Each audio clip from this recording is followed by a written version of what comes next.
Assalamualaikum warahmatullahi wabarakatuh. Kami dari kelompok 9 yang beranggotakan 3 orang. Yang pertama saya Ahmad Zvi Azmi Hilmani, dan di samping saya Abdul Zaid, dan di samping kiri saya Rindu Amelia. Kami akan mempresentasikan tentang prosedur, rancangan, dan strategi pengelolaan kelas. Untuk pembahasan yang pertama yakni pengertian prosedur pengelolaan kelas. Menurut Kamus Besar Bahasa Indonesia, prosedur dipahami sebagai suatu mekanisme untuk melakukan pengerjaan suatu pekerjaan dengan berdasar pada berbagai tingkatannya. Nah, Suryani menyimpulkan bahwa prosedur merupakan rangkaian aktivitas dalam mengerjakan tugas secara sistematis dengan urutan waktu dan mempunyai pola kerja yang tetap dan sudah ditentukan sebelumnya. Artian, prosedur ini merupakan rangkaian langkah-langkah sistematis yang telah direncanakan dan ditetapkan sebelumnya, yang harus dilaksanakan oleh tenaga pendidik untuk menciptakan dan mempertahankan kondisi kelas yang tertib, kondusif, serta mendukung tercapainya tujuan pembelajaran. Kemudian mengenai rancangan pengelolaan kelas. Rancangan pengelolaan kelas adalah serangkaian kegiatan atau yang disusun secara sistematis dan rasional dengan tujuan untuk menciptakan, mempertahankan, dan mengembangkan kondisi lingkungan kelas yang optimal. Menurut Rusman, rancangan dapat diartikan sebagai serangkaian kegiatan yang tersusun secara sistematis berdasarkan pemikiran yang rasional untuk mencapai tujuan tertentu. Nah, dari pengertian ini, Rusman mendefinisikan rancangan prosedur pengelolaan kelas sebagai serangkaian kegiatan tentang langkah-langkah pengelolaan kelas yang disusun secara sistematis berdasarkan pemikiran yang rasional untuk menciptakan serta mempertahankan kondisi lingkungan yang optimal dan mendukung proses belajar mengajar dengan baik. Di sini akan menjelaskan jenis-jenis prosedur, rancangan, dan strategi pengelolaan kelas. Apa saja sih jenis-jenisnya? Untuk yang pertama, yaitu jenis-jenis prosedur dalam pengelolaan kelas. Prosedur dalam pengelolaan kelas itu adalah aturan atau langkah-langkah yang ditetapkan untuk mengatur bagaimana aktivitas di kelas berjalan dengan baik dan tertib dan juga nyaman. Untuk jenis-jenisnya, yang pertama itu ada dimensi preventif, yaitu dimensi untuk pencegahan. Prosedur dalam jenis ini bertujuan untuk mencegah terjadinya masalah atau gangguan dalam proses pembelajaran sehingga kondisi kelas tetap menjadi kondusif. Kemudian yang kedua yaitu ada dimensi kuratif, yang mana dimensi kuratif ini adalah dimensi penyembuhan. Dimensi kuratif adalah serangkaian tindakan yang dilakukan yang setelah munculnya perilaku yang menyimpang atau masalah yang mengganggu untuk menangani dan memperbaiki masalah tersebut agar suasana menjadi kelas yang efektif dan kondusif. Kemudian jenis-jenis rancangan pengelolaan kelas. Jadi rancangan pengelolaan kelas itu adalah rencana awal yang dibuat oleh guru untuk mengatur bagaimana kegiatan di dalam kelas menjadi berjalan secara tertib dan lancar. Dalam rancangan ini ada beberapa faktor. Yang pertama, itu pemahaman tujuan dan hakikat pengelolaan kelas. Jadi, guru gak perlu untuk memahamkan yang mendalam untuk mengenangani mengapa pengelolaan kelas itu penting dan apa yang ingin dicapai melalui pengelolaan yang efektif. Yang kedua, faktor yang kedua ini ada pemahaman karakteristik siswa. Setiap kelas terdiri dari individu-individu dengan latar belakang, minat, gaya belajar yang beragam. Rancangan pengelolaan kelas ini untuk menjadi efektif itu harus memperhitungkan keberagaman ini dan mengkomodasikan berbagai perbedaan siswa. Guru perlu memahami pengembangan kognitif, sosial, dan emosional siswa pada usia tertentu. Kemudian yang ketiga ini ada pemahaman penyimpangan tingkah laku siswa.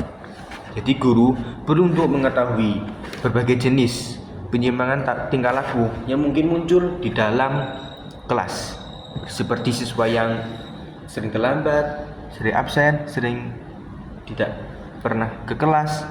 Itu kita harus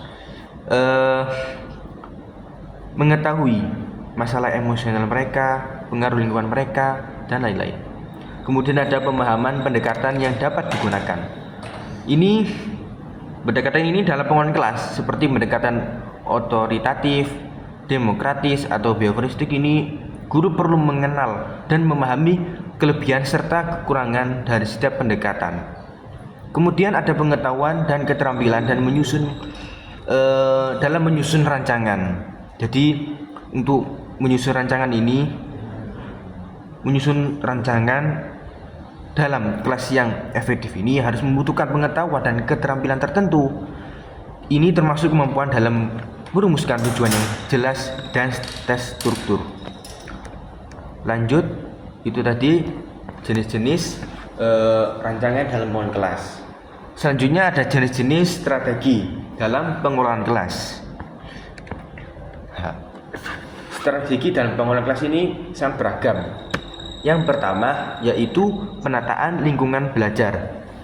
Jadi pengelolaan terkait lingkungan yang sifatnya fisik diketahui mencakup penataan dari ruang kelas, itu pengaturan dari tempat duduk dan juga terkait untuk dimanfaatkan sebagai tempat penyimpanan yang telah dilakukan penataan atau lebih diatur sehingga terkait barang-barang itu dapat dimanfaatkan. Kemudian ada cara guru mengajar, bagaimana guru itu mengajar dengan privat. Ada yang guru itu mengajarnya dengan introvert, pendiam, dan lain-lain. Kemudian pertimbangan yang ketiga, yang terakhir, yaitu pertimbangan perilaku dan pemberian motivasi kepada siswa.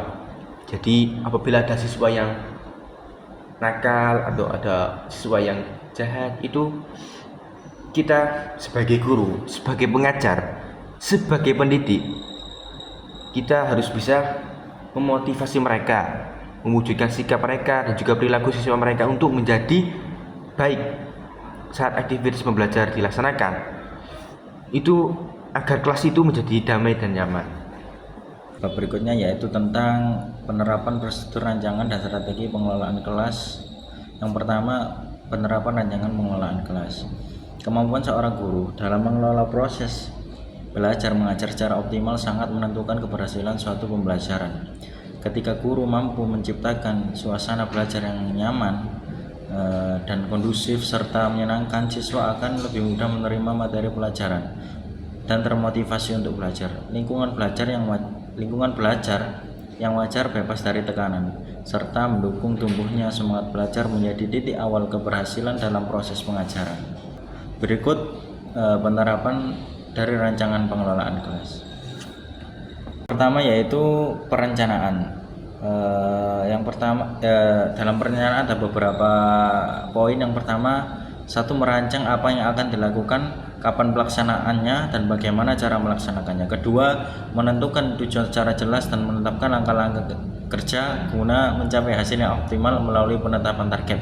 Yang ketiga, menyusun tindakan-tindakan yang diambil. Yang keempat, mengidentifikasi berbagai pilihan dan menelaah informasi yang relevan. Yang kelima, menyiapkan serta menyampaikan rencana dan keputusan kepada pihak terkait. Kemudian yaitu pengorganisasian. Satu, menyediakan sarana perlengkapan serta tenaga kerja yang dibutuhkan guna membentuk sistem kerja yang efisien dalam menjalankan rencana mulai penetapan tugas-tugas yang diperlukan.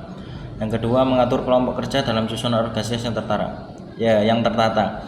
Kemudian yang ketiga, membangun struktur kewenangan serta sistem koordinasi. Yang keempat, menyusun dan menetapkan program pelatihan pendidikan tenaga kerja serta mencari sumber daya lain yang dibutuhkan.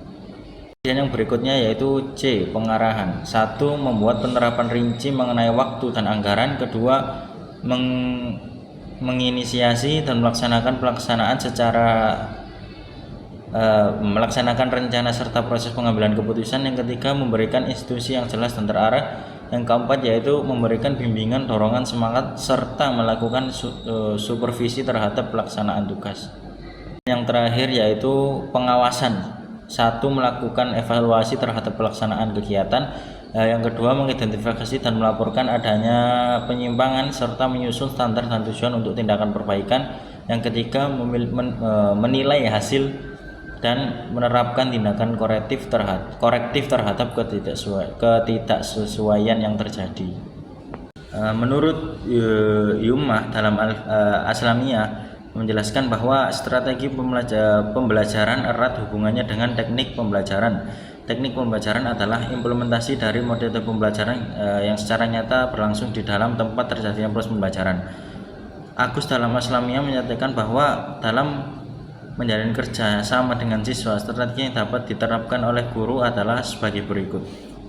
Pertama, yaitu menjalin hubungan baik dengan siswa.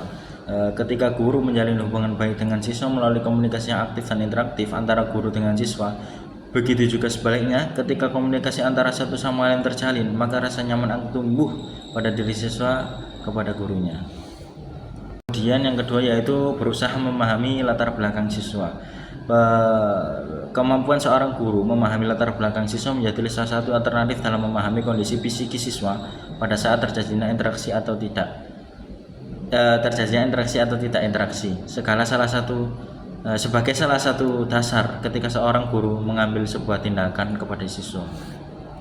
Yang ketiga, yaitu penguasaan materi dan cara penyampaian yang menarik.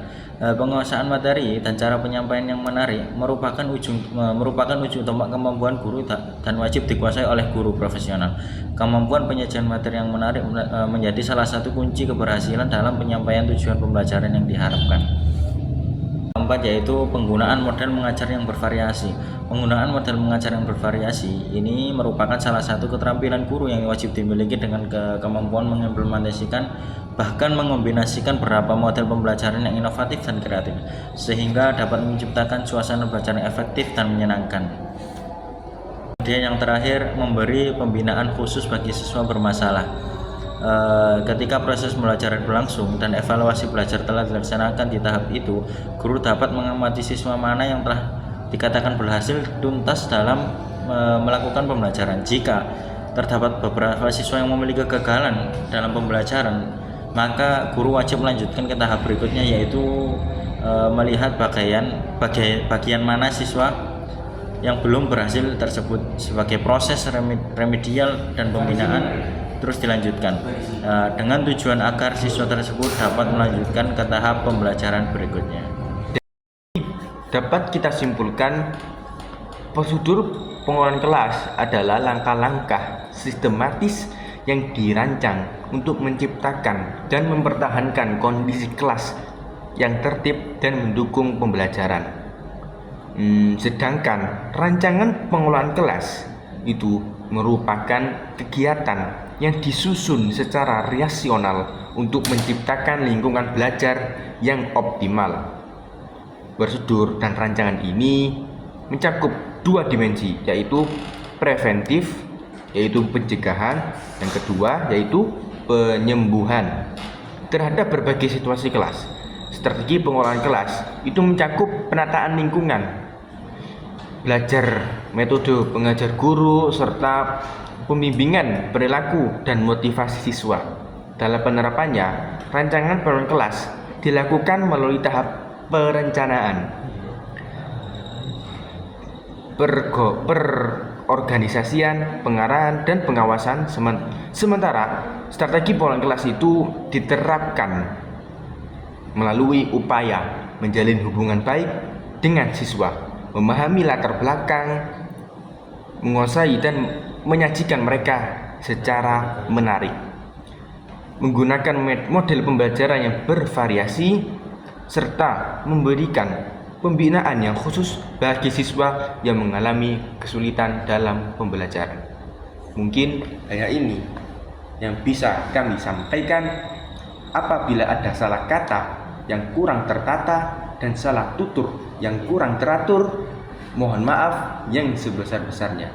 Assalamualaikum warahmatullahi wabarakatuh.